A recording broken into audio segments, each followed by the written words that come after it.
If you could explain a little bit to me about the advantages of locally evolved technology as opposed to technology which is perhaps imported from the developed world.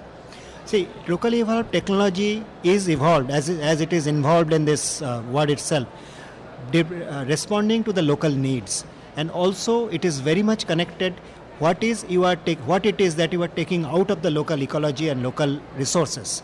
That's why it never goes beyond a certain limit, which is a fundamental concept of not damaging the earth while sustaining your needs.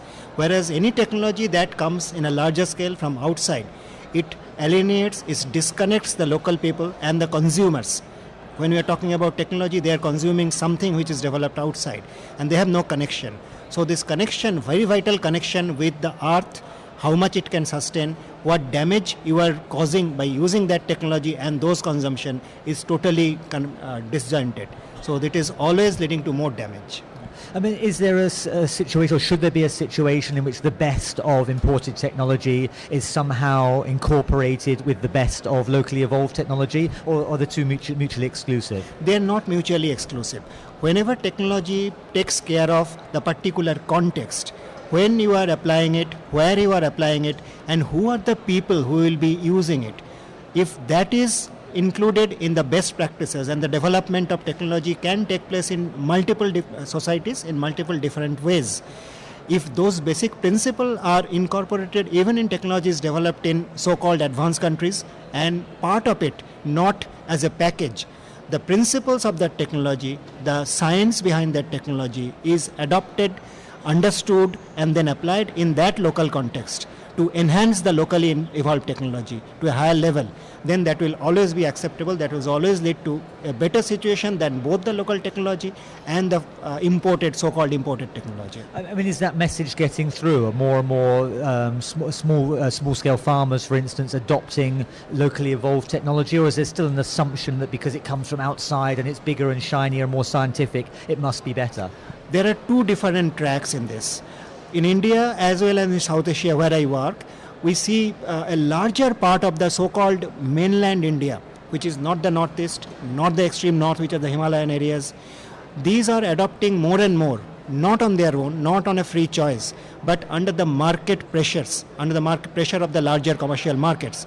They are adopting technologies which are coming as a package from outside, whether it is seeds, whether it is fertilizers, whether it is chemicals, whether it is energy choices, whether it is transportation. Everything is out of their control. It is coming from somewhere else, and they are given a choice where there are no alternative choices.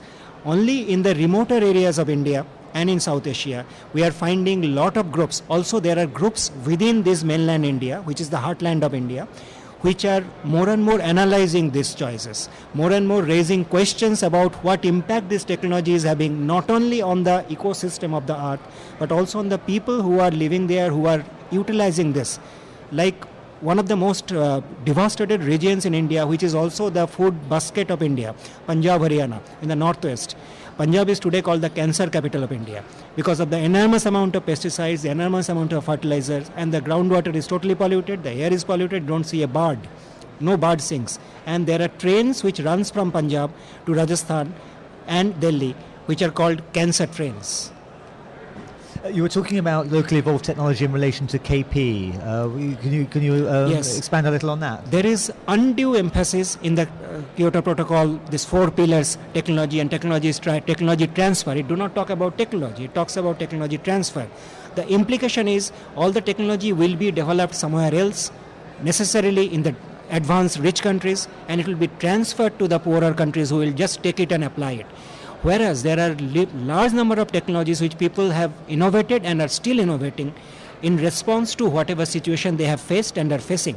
And those are getting totally marginalized. What we are saying and demanding is these technologies have a tremendous potential for both mitigation and adaptation.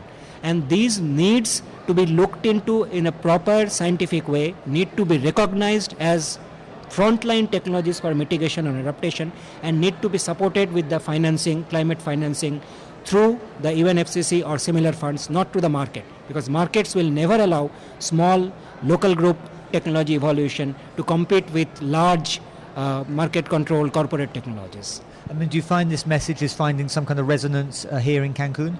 I find very little amongst the government negotiator. Even today I raised this in the Indian side event, and even quite respected people didn't understand.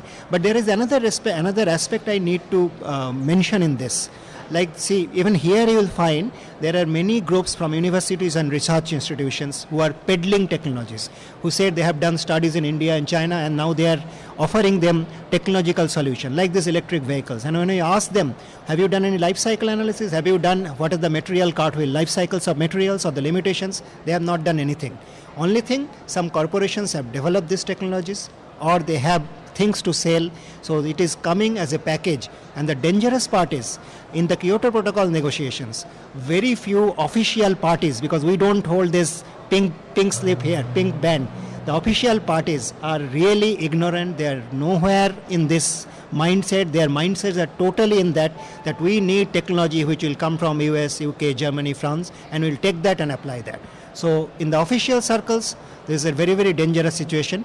But in the smaller groups and the voices that we hear around here, civil society, some of them, they are raising these questions. And can you expand a little on the life cycle element? You were talking about the life cycle. Supposing you are using a car consumes some fuel. So that's the current energy consumption. But building that car, supposing it's a standard, very small, the American standard compact, subcompact, it's a 1 ton.